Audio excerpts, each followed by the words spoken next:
Good evening, and welcome to the 11th season of Oregon Lens, a showcase for the works of Northwest independent producers. I'm your host, Steve Amon. We have 4 very different stories for you tonight, so I want to remind you, you can find out more about the programs in this series by visiting our website.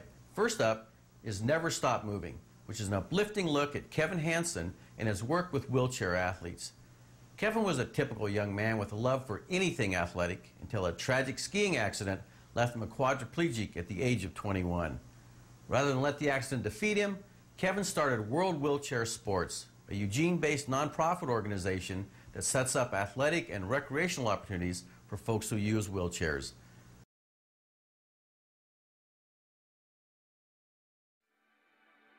You're really going back. All right. Let's see. Grew up in Portland, Oregon.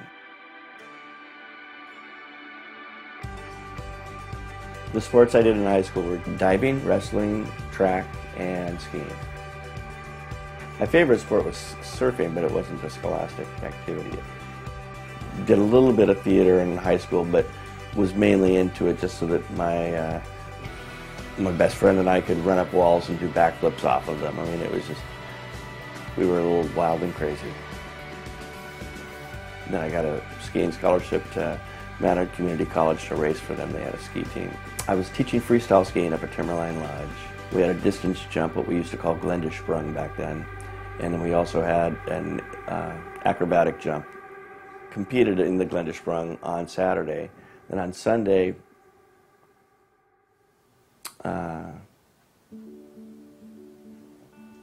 didn't pre-jump.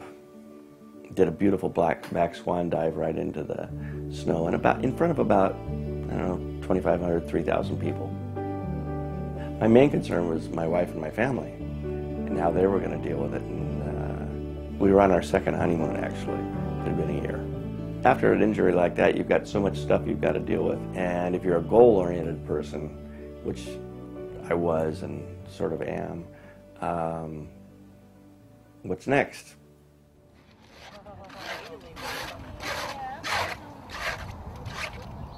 Mark. Get set. Go. I started World Wheelchair Sports with another fella back in the late 80s, early 90s. The purpose of World Wheelchair Sports is to provide competitive athletic opportunities and recreational experiences for folks who use wheelchairs. Tracks made me more independent, more self-sufficient. I've just opened up more. In 1996, I was the U.S. Paralympic track coach.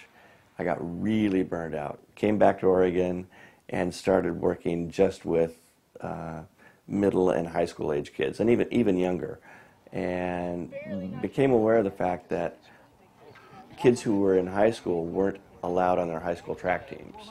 I want to make sure that any kid has the opportunity to join their high school track team if they want to.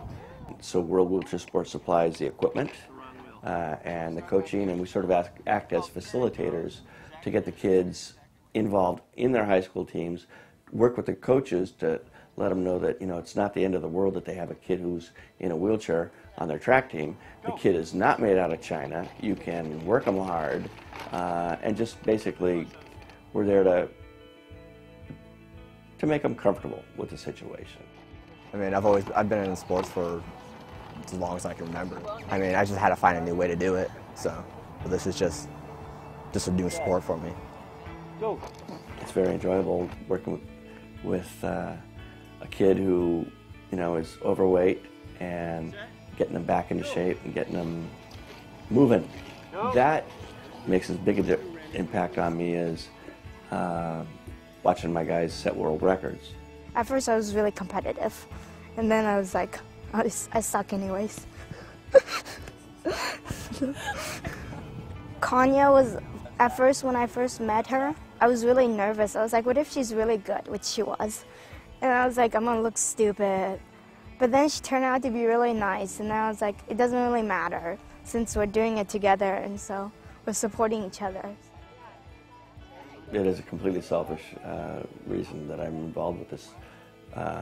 Working with people is that I forget my problems when I'm working with other people and their problems. But I think I've learned to appreciate other people more and appreciate what they bring to my life. And I think I've developed a certain gratitude for every moment that I didn't have before.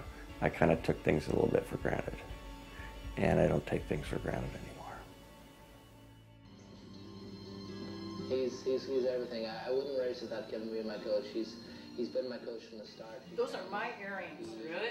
Yeah. A lot of marriages break up after a traumatic injury or an illness, and ours hasn't. 35 years. That's my greatest achievement. The first time I saw her, I'm sitting in the stage production class at Mountain Community College.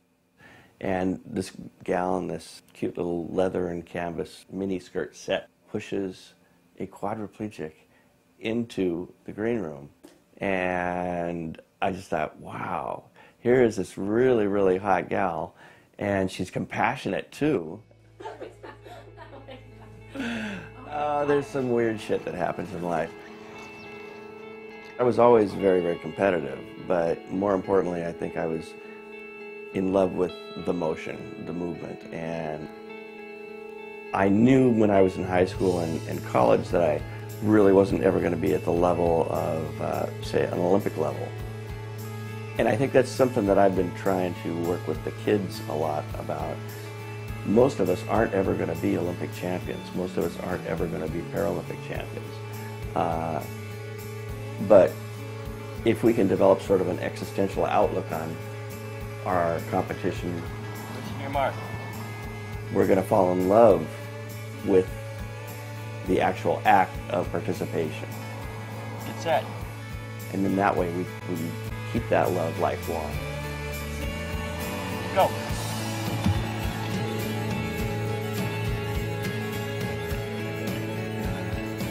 Moving is good, because if you're not moving, you're dead.